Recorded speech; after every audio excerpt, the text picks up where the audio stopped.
As long as we obey the laws of physics, then we'll be fine, okay? Welcome to Watch Mojo. And today we're counting down our picks for the top 10 times Fast and Furious abandoned reality.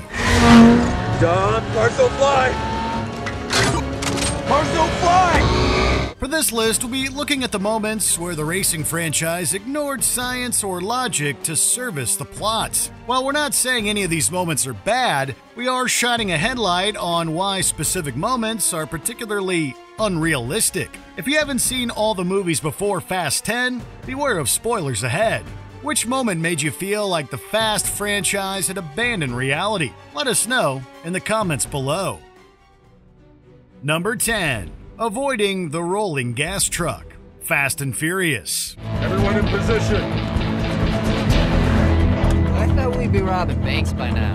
When we saw a film begin with characters stealing gas, it felt like the series was going back to its relatively more grounded thieving roots. But everything changed after the heist went south. After the gas truck turns over, one of its tanks starts rolling towards Dom. He coolly waits for the perfect window and drives under it.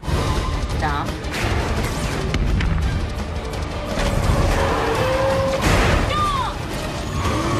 Unfortunately for Dom, it's unlikely that something that was estimated to be thousands of pounds would achieve the bounce needed for him to make it under. And according to physicist Deandra Leslie Pilecki, the tanker would have been closer to the ground by the time he moved. Seeing Dom abandon his car and take his chances on foot might have actually been a bit easier to swallow.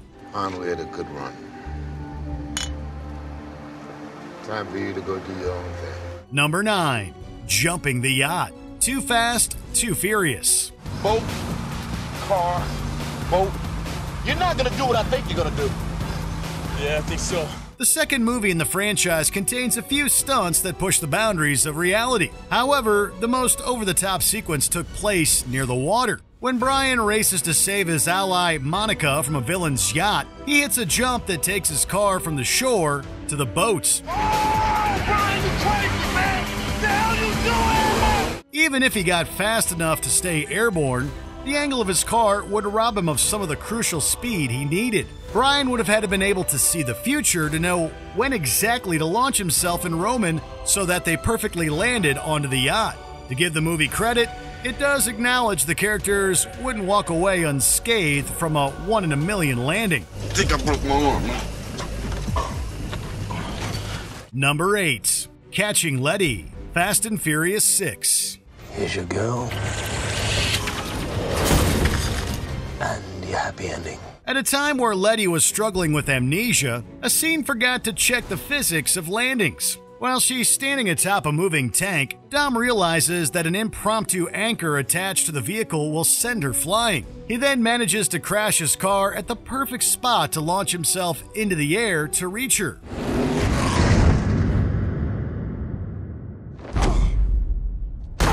Although we can ignore how improbable it was for Dom to grab Letty in midair, the landing is harder to ignore. At the speed he was moving, he should have at least crashed right through the windshield he landed on. The scene would have ended up with a lot more broken glass instead of longing looks. Even Letty herself couldn't help but point out how lucky the duo was. How did you know that there would be a car there to break our fall? I didn't. Number 7. Keeping a submarine in a race. The Fate of the Furious. The torpedoes missed. They're gonna reach the lock before the sub does. The hell they are. Get ready for this. Watching Cypher's sub chase Dom's crew made for a compelling action sequence. However, it should have been a lot shorter. Submarines typically move near 40 miles per hour when underwater. Once they get to the surface, they tend to move under half that speed. Although the cars aren't going to hit high speeds on ice without spinning out, experts estimate they could reach around 50 miles per hour. That means that Cypher's chances of getting the submarine to catch up and move underneath them were a lot lower than the movie made it appear. The sub's too close. We ain't making it to the gate in time. We're just gonna let her get away. Not if I know Dom. The villain would have been better off just lobbing torpedoes at them constantly. Then again, since it's a world where Hobbs can deflect incoming weapons and Dom can redirect heat seekers, that play would have failed too.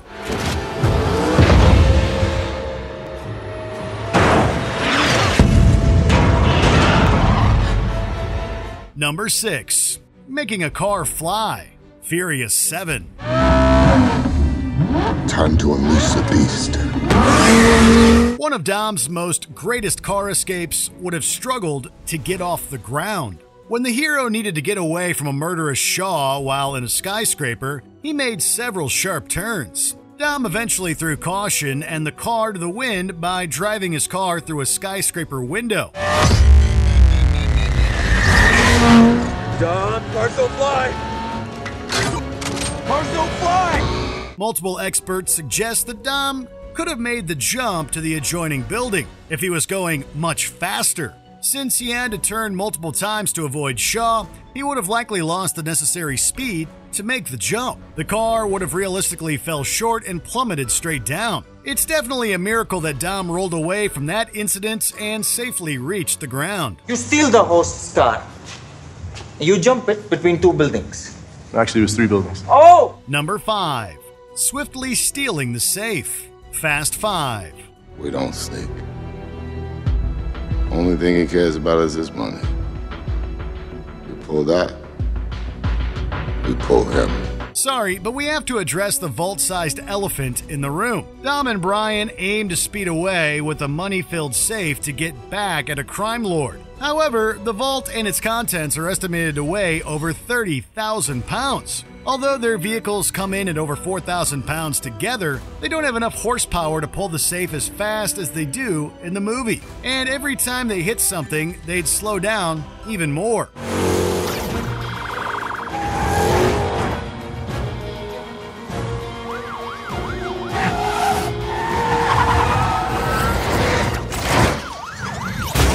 Given that the vault collides with a lot of the city, their pursuers should have easily been able to outspeed the heroes, and Dom's solo stint with the safe would not have gone so well for him. You cut this right now!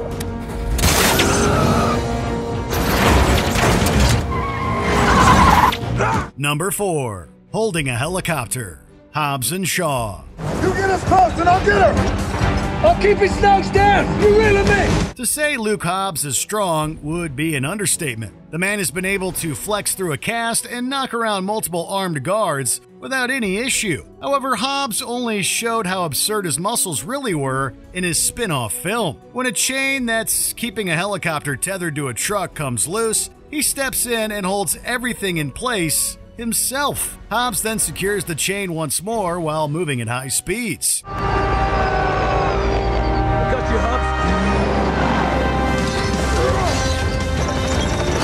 While some science is actually in his favor here, some fans found it hard to see him replicate a stunt that Captain America pulled off. It's also a bit jarring that the movie's superhuman villain wasn't the one who accomplished this tremendous feat of strength. I thought you were strong. Number 3. Mixing up how magnets work. F9. There is literally zero industrial or weapons-grade electromagnets I can find that are this powerful. Once Dom's crew gets their hands on high-powered magnets, they use their new toys to pull off all sorts of cool maneuvers. In the real world, they would hit a roadblock as soon as they tried to put them in their cars. It's unlikely each vehicle could generate enough power to pull appliances and large objects. And even if the crew got their hands on a reliable mobile magnet, they wouldn't have been able to pull a car through a building without pulling tons of smaller items.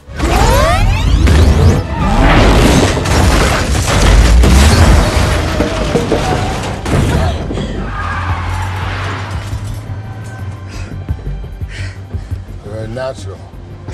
Repelling a vehicle probably would have been a non-starter as well. Almost everything the crew accomplishes in this sequence would repel the average scientist.